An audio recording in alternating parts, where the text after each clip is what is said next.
Hi, welcome to Beer Disciples. I'm Ross Quintana, and today we have a special guest here, Hop Crisis from 21st Amendment. Really excited about this beer. A few years back there was a shortage in hops, and it says at their pub in San Francisco, what they basically decided to do is make this huge hoppy beer. So they're kind of being counterculture to what everybody else was doing at the time, and then they aged it in oak, and it has a lot of hops in it. Just go through here. This is again from 21st Amendment, out of San Francisco, California, style Imperial IPA, and some of the top beers in this style is going to be, well, basically the number one on both RateBeer and Beer Advocate, which they generally don't agree, is Russian River's Pliny the Younger. So I haven't had that yet, but I will, and I will rate it.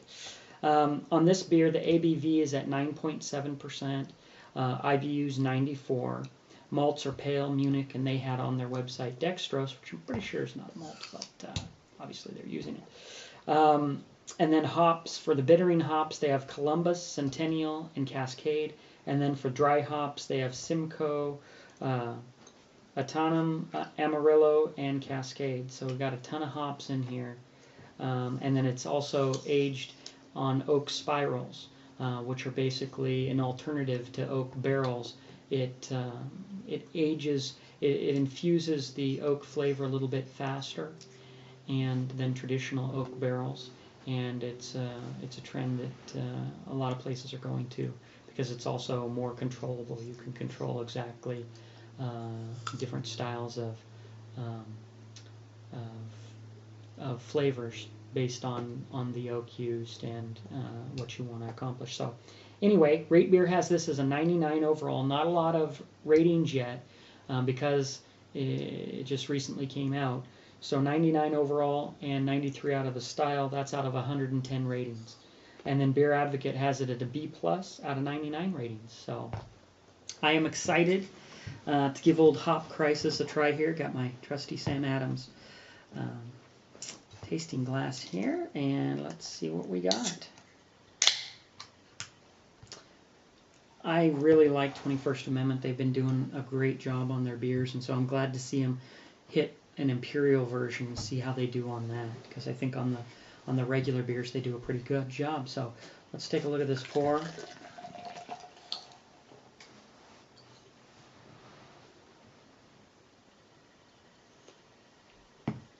Okay, so that looks great. Wow. You know, we're getting a little bit of haze, not a whole lot. Nice golden yellow color here. Kind of looks similar to a wheat beer.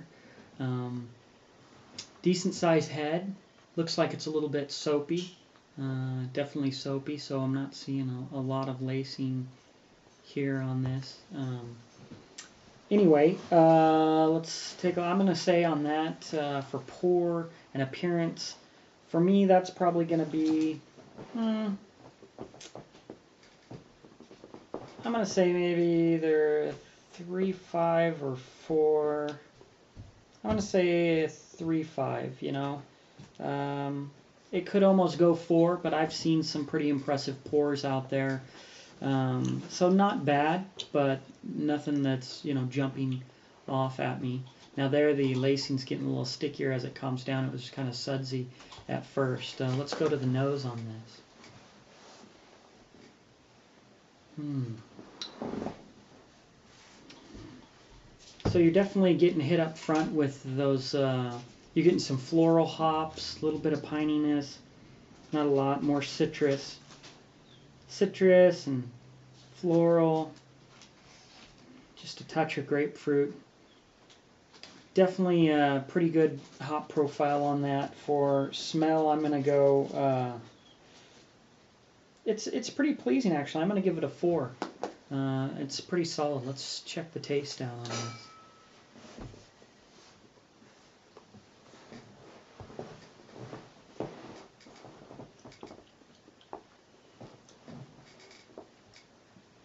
That's pretty good.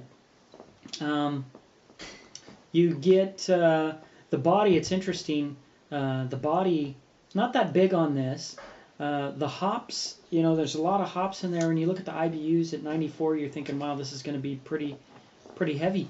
But it's very well balanced, and you can definitely taste the influence of the oak. It's kind of blended the hop characteristics together a little bit, and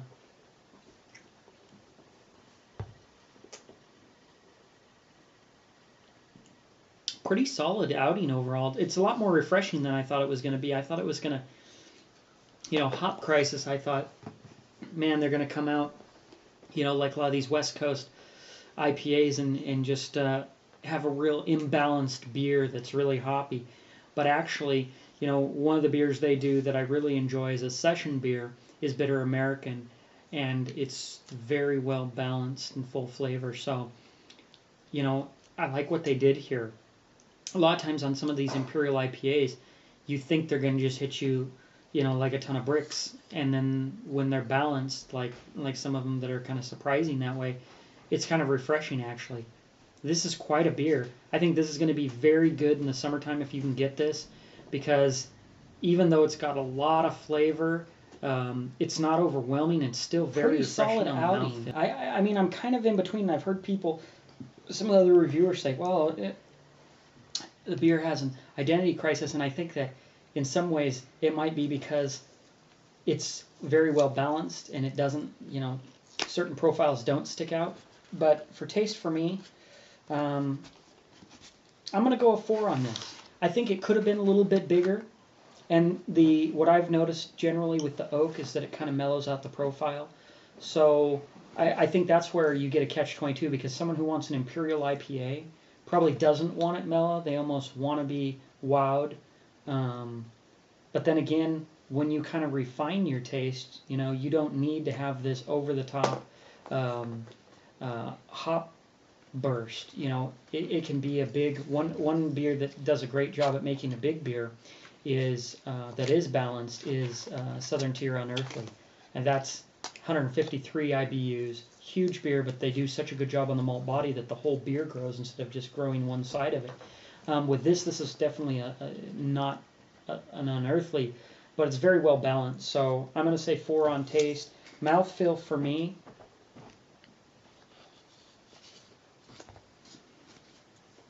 mouthfeel's a little light. In some ways I like it, but I expected it to be a little bit bigger. I'm going to go with a 3 on mouthfeel, just because it's not a big malt presence. And for drinkability, though, it's definitely a 5. Like, this has got a lot of hop flavor for being as smooth and drinkable as it is. That's why I say this is going to be an incredible beer for summertime. If you like IPAs, this is going to be great. It's not harsh. It's almost like it's not a session beer, but it's like smooth like a session beer would be, drinkable like a session beer, but at the same time being an Imperial IPA, so you get those big hop notes, and they come out, but they don't go to the very extreme edges. So it's very well crafted, well put together, in my opinion. Overall, I'm going to give this this beer a B+. I'm going to agree with Beer Advocate on this. It got a 99 overall and a 93 for the style on RateBeer, and B+ on Beer Advocate. And I can see why. This is probably a really great drinkable Imperial IPA, and very well balanced.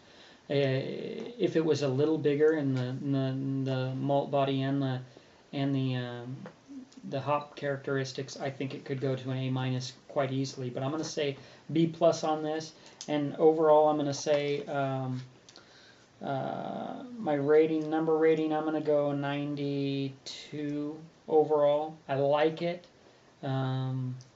But it could have been bigger, but I know the oak spirals are probably bringing that down a little bit, but pretty good overall, very drinkable. So you can, I say if you can find it, pick it up. I've only seen it in our city in one spot.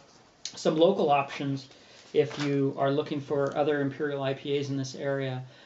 Eastern Washington, Stone Ruination, that's number 10 on RateBeer, 23 on Beer Advocate. Dogfish Head, 90-minute IPA, great choice. Number 9 on RateBeer, 26 on Beer Advocate. And then Avery Maharaja, which I haven't tried yet, but I will be reviewing soon, 22 on RateBeer, 46 on Beer Advocate, and then Southern Tier Unearthly is pretty exceptional also. So some of the YouTube ratings on this was Chris at Beer Geek Nation reviewed it. He got it a little bit early, and then even earlier than that, which I think he got his right from the brewer, and even earlier from that, from the actual, not the brewing company, but from the brewer, Brad on Hopcast had gotten a hold of one before I think they decided to even put it in the can.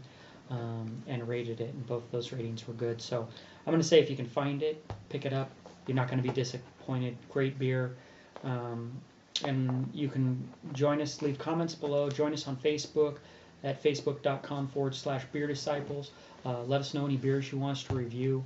And if you want to be a guest on our show and you're in Eastern Washington, stop by, bring a beer. We'd love to drink it up with you and do a review.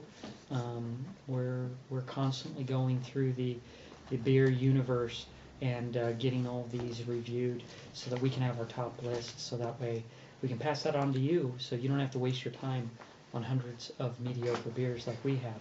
So anyway, until next time, I'm going to say cheers.